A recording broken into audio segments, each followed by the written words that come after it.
क्या आप जानते हैं कि किन 5 राक्षसों का वध किया था बालकृष्ण ने?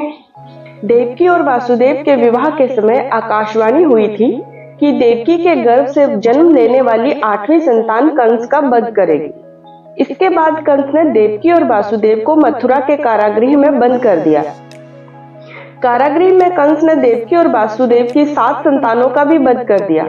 8वीं संतान के रूप में श्री कृष्ण का जन्म हुआ और भगवान की माया से वासुदेव ने बाल गोपाल को यशोदा के घर पहुंचा दिया।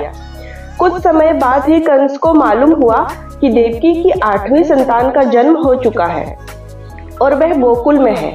इसके बाद कंस ने कई राक्षसों को बालकृष्ण को मारने के लिए भेजा, लेकिन कान्हा ने उन सभी राक्षसों का वध कर दिया।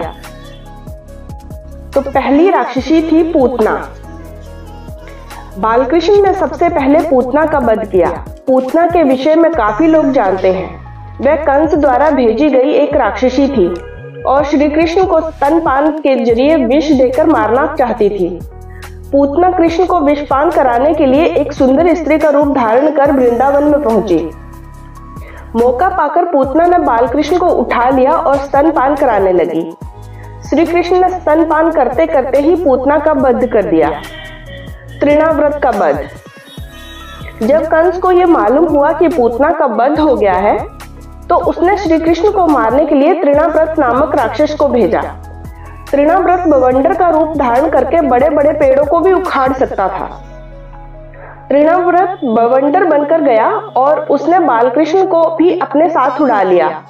इसके बाद श्री कृष्ण ने अपना भार इतना बढ़ा लिया जिसे तृणाव्रत भी संभाल नहीं पाया। जब बवंडर शांत हुआ तो बालकृष्ण ने राक्षस का गला फाड़कर उसका वध कर दिया। बस्तासुर का वध। जब कंस को मालूम हुआ कि कृष्ण ने पूतना के बाद तृणाव्रत का भी वध कर दिया है, तब उसने बत्सासुर को भेजा। बत्सासुर एक बछड़े का रूप धारण करके श्री कृष्ण की गायों के साथ मिल गया। कान्हा उस समय गायों का चरा रहे थे। बालकृष्ण ने उस बछड़े के रूप में दैत्य को पहचान लिया और उसकी पूंछ पकड़कर घुमाया और एक वृक्ष पर पटक दिया। यही उस दैत्य का वध हो गया। बकासुर का वध। बस्तासुर के बाद कंस ने बकासुर को भेजा। बकासुर एक बगुले का रूप धारण करके श्री कृष्ण को मारने के लिए पहुंचा था। इस समय कान्हा और सभी बालक खेल रहे थे। तब बगुले ने कृष्ण को निगल लिया और कुछ ही देर बाद कान्हा ने उस बगुले का चीर कर उसका वध कर दिया। अधासुर का वध। बकासुर के वध के बाद कंस ने कान्हा को मारने के लिए अधासुर को भेजा। अघासुर पूतना और बकासुर का छोटा भाई था। अघासुर बहुत ही भयंकर राक्षस था। सभी देवता भी उससे डरते थे।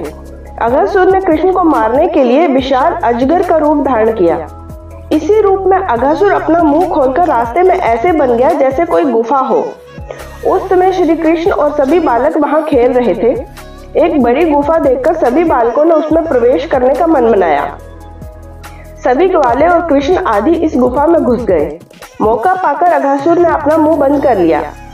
जब सभी को अपने प्राणों पर संकट नजर आया तो श्री कृष्ण से सबको बचाने की प्रार्थना करने लगे। तभी कृष्ण ने अपना शरीर तेजी से बढ़ाना शुरू किया। अब कान्हा ने भी विशाल शरीर बना लिया था।